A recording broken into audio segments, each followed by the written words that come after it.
தமிழ் சிறுகதையின் திருமூலர் என்று பொதுமை பித்தன் சொன்னது யாரை தெரியுமா? ஒருமுறை ஜெயகாந்தனிடம் அவருக்கு பிடித்தமான சிறுகதை ஒன்றை தேர்வு செய்யும்படியாக சொன்னபோது அவர் தேர்ந்தெடுத்த கதை யாருடையது தெரியுமா? தனக்கு பிடித்த எழுத்தாளர் யார் என்று ஜெயகாந்தன் யாரை சொன்னார் தெரியுமா? சிறுகதை எழுத விரும்புபவர்கள் இவருடைய கதைகளை அவசியம் வாசிக்க வேண்டும் என்று எஸ். ராமகிருஷ்ணன் பரிந்துரைத்தது யாரை தெரியுமா? அவர்தான் மௌனி. மௌனி எ ரைட்டர்ஸ் ரைட்டர். மௌனி எ ரைட்டர்ஸ் ரைட்டர் என்கிற ஒரு புத்தகம் ஆங்கிலத்திலும் வந்திருக்கிறது. இவர் மணிக்கொடியில் எழுதியவர். இவருடைய சிறுகதைகள் ஆங்கிலத்தில் மொழிபெயர்க்கப்பட்டிருக்கின்றன. இவரை பற்றிய புத்தகங்களும் வந்திருக்கின்றன. இருப்பினும் இவர் யார் என்று இவருடைய சொந்த ஊரில் யாருக்கும் தெரியவில்லை. இவர் பிறந்த வீட்டையே அவ்வூர் முக்கியஸ்தர் திரு தருமையன் அவர்கள் உதவியுடன் மௌனியின் வெளியூர் உறவினர்களிடம் விசாரித்துத்தான் அறிய முடிந்தது. A writer is not recognized in his own land. A writer is not recognized in his own land. Mouni அப்படி இல்லை. தன் பிறந்த ஊரை எப்படி நேசித்துள்ளார் என்பதை 57 ஆண்டுகளுக்கு முன்பு ஆனந்த விகடனில் அவரே எழுதியதை நான் இப்பொழுது வாசிக்கிறேன்.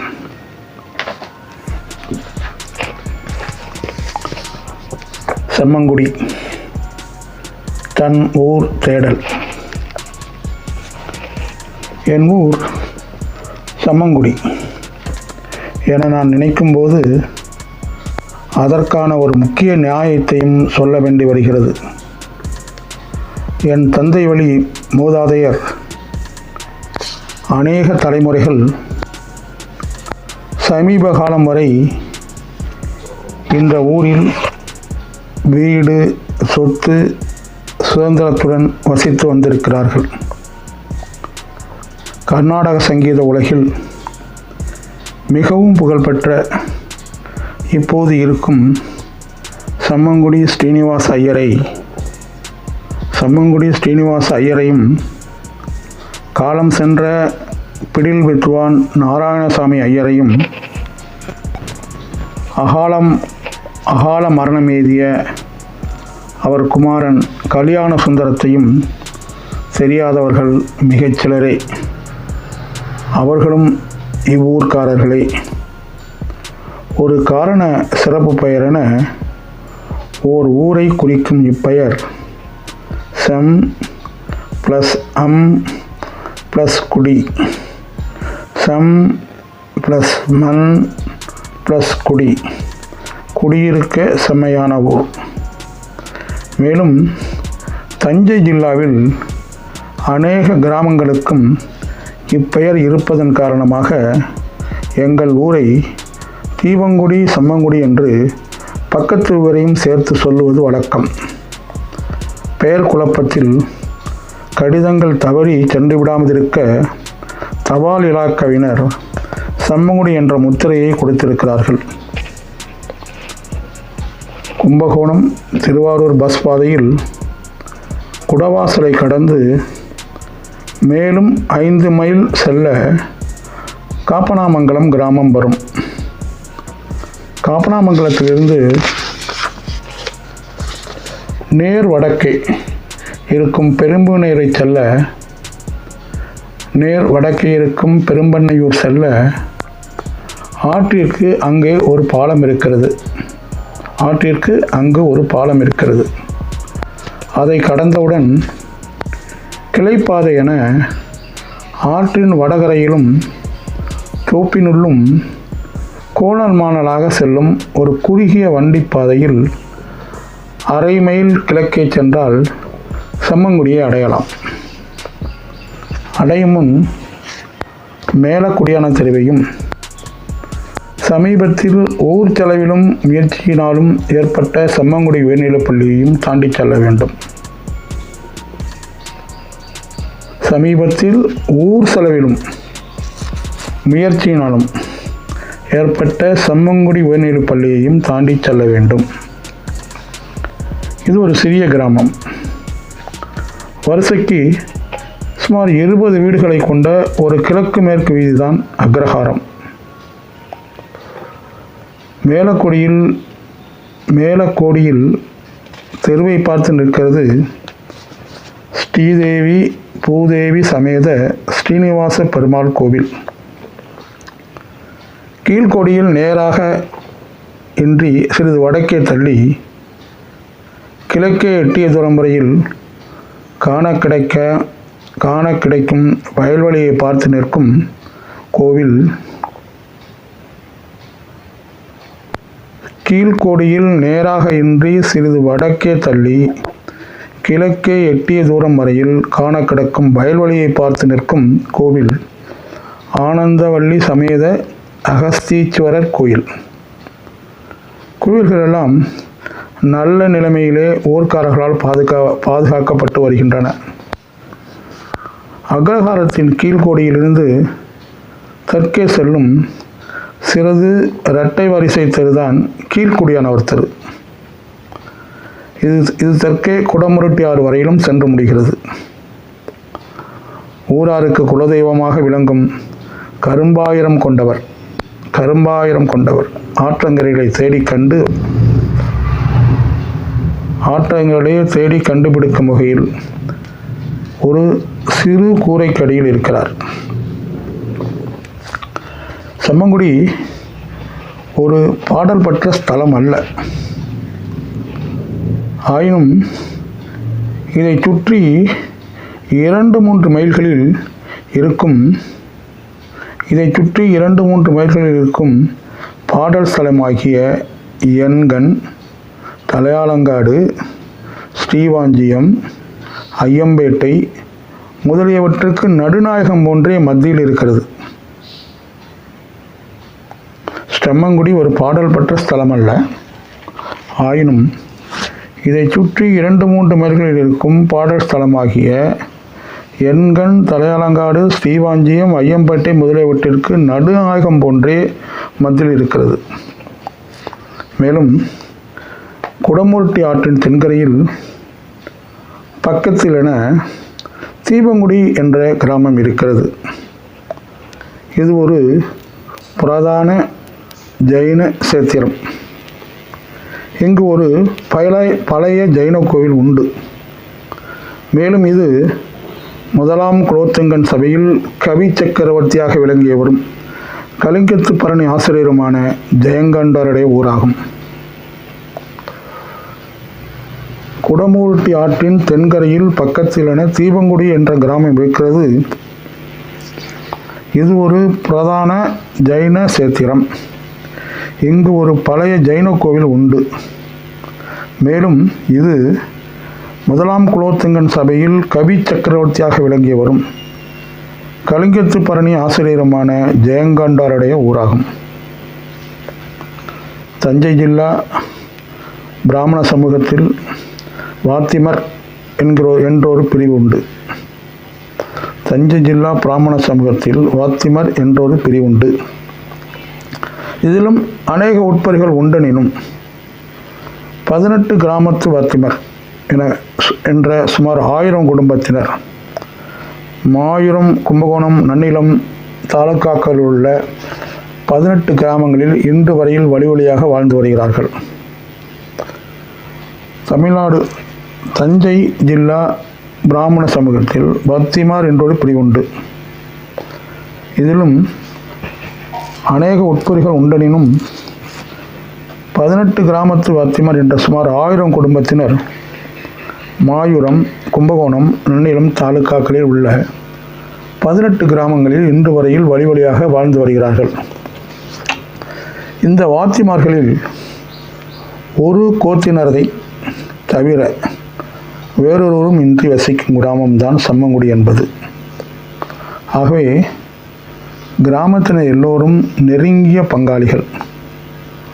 மூல புருஷனிடமிருந்து 14 தலைமுறைகள் தாண்டாதவர்கள். அந்த முதல் மனிதன் என்று சொல்லக்கூடியவர் ஸ்வர்ண சாஸ்திரி என்பார்கள். சுமார் 450 வருஷங்களுக்கு முன்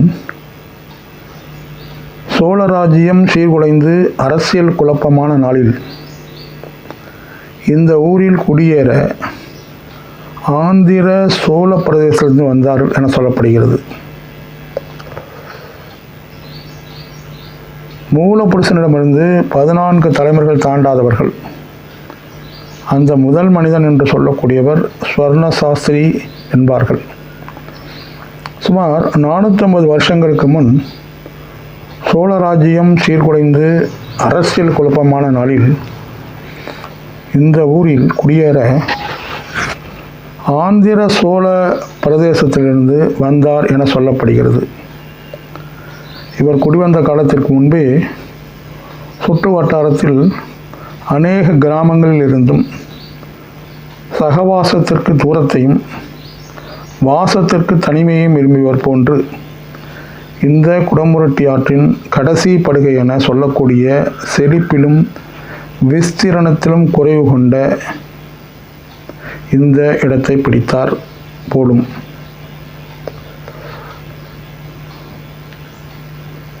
இவர் குடிவந்த காலத்துக்கு முன்பே சுற்று வட்டாரத்தில் அநேக கிராமங்களிலிருந்தும் சகவாசத்திற்கு தூரத்தையும் வாசத்திற்கு தனிமையையும் விரும்பியவர் போன்று இந்த குடமுருட்டி ஆற்றின் கடைசி படுகை என சொல்லக்கூடிய செழிப்பிலும் விஸ்தீரணத்திலும் குறைவு கொண்ட இந்த இடத்தை பிடித்தார் போலும். அவர் வழிவந்தவர்களாகத்தான் இக்கிராமத்தினர்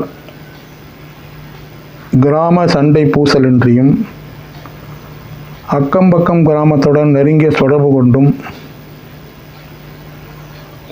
அவர் வழி வந்தவர்களாகத்தான் இக்கிராமத்தினர் கிராம சண்டை பூசலின்றியும் அக்கம்பக்கம் கிராமத்துடன் நெருங்கிய சிநேகித தொடர்பு கொண்டும் இதுவரையிலும் வாழ்ந்து வருகிறார்கள்.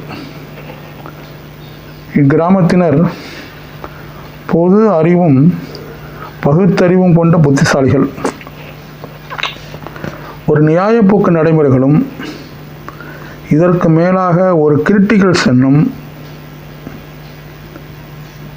இக்கிராமத்தினர் பொது அறிவும் பகுத்தறிவும் கொண்ட புத்திசாலிகள். ஒரு நியாயப்போக்கு நடைமுறைகளும் இதற்கு மேலாக ஒரு கிரிட்டிக்கல் சென்ஸும் இவர்களிடம் இருப்பதை பழகி அறிய முடியும். தன்மானம் உடையவர்கள், பிழைப்பிற்காக எதையும் செய்யலாம் என்ற நியதியை உடையவர்கள் அல்ல. ஊரில் உள்ள 3 குளங்களிலுள் 2 எப்போதும் எதற்காகவும் என எல்லோருக்கும் பயன்பட முடியாது என்பதில் என்றும் ஒருவருக்கு பயன்படாது கவனிக்கப்படாது பாலடைந்து கொண்டிருக்கின்றன. ஊரில் உள்ள 3 குளங்களில் 2 எப்போதும் எதற்காகவும் என எல்லோருக்கும் பயன்பட முடியாது என்பதில் ஒன்றும் ஒருவருக்கும் பயன்படாது கவனிக்கப்படாது பாலடைந்து கொண்டிருக்கின்றன. சிவன் கோயில் குளம் மட்டும் ஒரு காவலில் உபயோகத்தில் இருக்கிறது. ஆற்றங்களில் உள்ள ஸ்நானத்துறையும் பக்கத்து நந்தவனம் மடம் தோப்பு எல்லாமே இந்த கதிக்கு உள்ளாகி கொண்டிருக்கின்றன. சிவன் கோயில் குளம் மட்டும் ஒரு காவலில் உபயோகிக்க இருக்கிறது. ஆற்றங்களில் உள்ள ஸ்நானத்துறையும் பக்கத்து நந்தவனம் மடம் தோப்பு எல்லாமே இந்த கதிக்கு உள்ளாகி கொண்டிருக்கின்றன. பழைய குதூகலம் மாறிவிட்டது. பேச்சில் சுவாரஸ்யம் குன்றிவிட்டது. மனிதர்களிடம் மனச்சோர்வும் காண இருக்கிறது. ஊரும் தன் தனித்தன்மை இழந்து விடுகிறது. ஊரும் தன் தனித்தன்மை இழந்து வருகிறது. எப்போவோ ஆற்று வெள்ளத்தில் போய்விட்ட அக்காவை நினைத்து புது வெள்ளம் வரும் முன்னே அக்காவை திரும்பி பார்க்கும் ஆவலில் எங்கிருந்தோ எல்லாமோ அக்குக்குருவி சோகமர கத்துவது கேட்கிறது. எப்போவோ ஆற்று வெள்ளத்தில் போய்விட்ட அக்காவை நினைத்து புது வெள்ளம் வரும் முன்னே அக்காவை திரும்பி பார்க்கும் ஆவலில் எங்கிருந்து எல்லாமோ அக்குக்குருவி சோகமுற கத்துவது கேட்கிறது. ஆங்காங்கே தோப்போடு அழிவுறாமல் தனித்து நிற்கும் மாமரங்களில் நின்று கேட்கும் குயில் கூவுதலிலும் இனிமை இல்லை. ஆங்காங்கே தோப்போடு அழிவுறாமல் தனித்து நிற்கும் மாமரங்களில் நின்று கேட்கும் குயில் கூவுதலிலும் இனிமை இல்லை. நந்தவனம்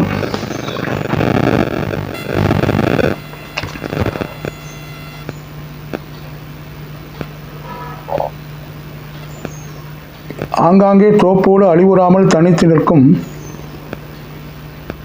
மாமரங்கள் என்றும் கேட்கும் குயில் கூவுதலிலும் இனிமை இல்லை.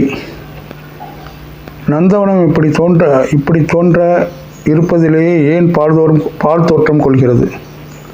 நந்தவனம் இப்படி தோன்ற இருப்பதிலேயே ஏன் பால் தோற்றம் கொள்ளுகிறது? அநேக எதிரிகள் தங்கி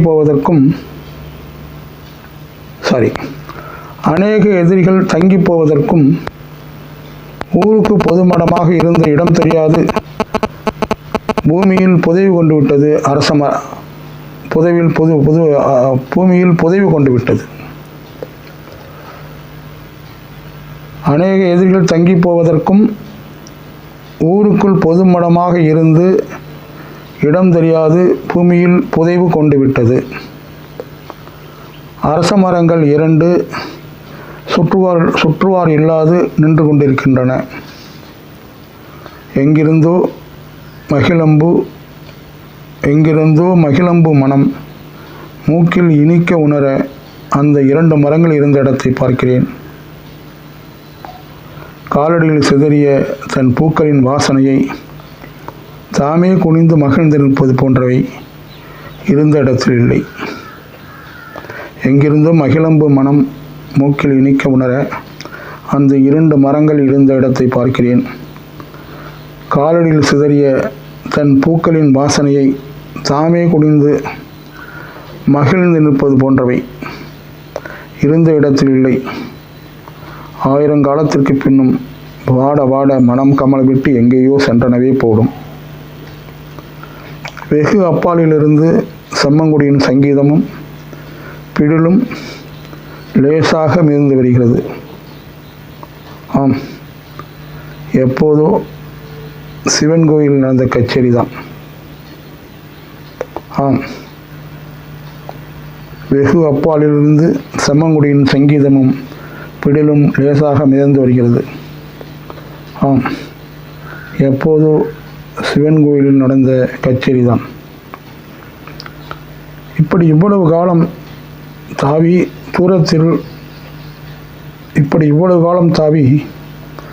தூரத்தில் தான் இனிமை எனப்படுகிறதா? இப்படி இவ்வளவு காலம் தாவி தூரத்தில் தான் இனிமை எனப்படுகிறதா? குடமுருட்டி ஆறும் 2 ஊராக பிரிக்கப்பட்டு வாய்க்காலாக தேர்ந்து விட்டது. குடமுருட்டி ஆறும் 2 கூறாக பிரிக்கப்பட்டு வாய்க்காலாக தேய்ந்து விட்டது. இருட்டு காணும் முன்பு மாலை வந்து கொண்டிருக்கிறது. மயக்கம் கூட வருகிறது என்று நடுப்பகல் வெயில் வெகு கடுமை. வசீகர எண்ணங்கள் மறைய வருங்கால நினைவுகள் தோன்ற இருக்கிறது. இருள் சூழும் முன் உள்ளூர் ஆற்றை கடக்கும் முன் பயமேதும் தோன்றவில்லை. அப்பால் எல்லையில் உள்ளூர் மயானம் குறுக்கிடும் போது எரியும் சவ ஒளியில் முன்னீண்டு ஓடும் நிழலை பிடிக்க ஓடும் விளையாட்டா இந்த நடையின் ஓட்டம்? இரவின் இருளில் கரையும் போது தான் என்ன தன் நிழல் என்ன? இருள் சூழும் முன் உள்ளூராற்றை கடக்கும் முன் பயமேதும் தோன்றவில்லை. அப்பால் எல்லையில் உள்ளூர் மயானம் குறுக்கிடும்போது எரியும் சவ ஒளியில் முன்னீண்டு ஓடும் நிழலை பிடிக்க ஓடும் விளையாட்டா அந்த நடையின் ஓட்டம்? இரவின் இருளில் கரையும் போது தான் என்ன தன் நிழல் என்ன? நிசியில் தவறிய காகத்தின் கரைதலும் ஒளி கொள்ளுவதை அறிவிப்பதாகும். நிசியில் தவறிய காகத்தின் கரைதலும் ஒளி கொள்ளுவதை அறிவிப்பதாகுமா? வருங்கால நல்லுலகின் வானிலை ஒளியை காண வருங்கால நல்லுலகின் வானில் ஒளியை காண என் பவிஷ்ய பிராணப்படைப்பு உதவாததை உணர்கிறேன். எங்கிருந்தோ கொலை நடுங்க ஓர் ஊளையிடும் சப்தம் கேட்க ஓடுவதை பார்க்கிறேன். எட்டிய வெளியில் தமுக்களி ஓர் அவலயத்தில் ஊரை பிடிக்க வரும் திரு தேவதைகளை விரட்டிருக்கிறது. எட்டிய வெளியில் தமுக்கொலி ஓர் அவலயத்தில் ஊரை பிடிக்க வரும் திரு தேவதைகளை விரட்டடிக்கிறது. எங்கேயோ எட்டிய சகவாசத்திற்கும் தனிமை வாசத்திற்கும் என என் ஊரைத்தான் நான் தேடி போய்கொண்டு இருக்கிறேன்.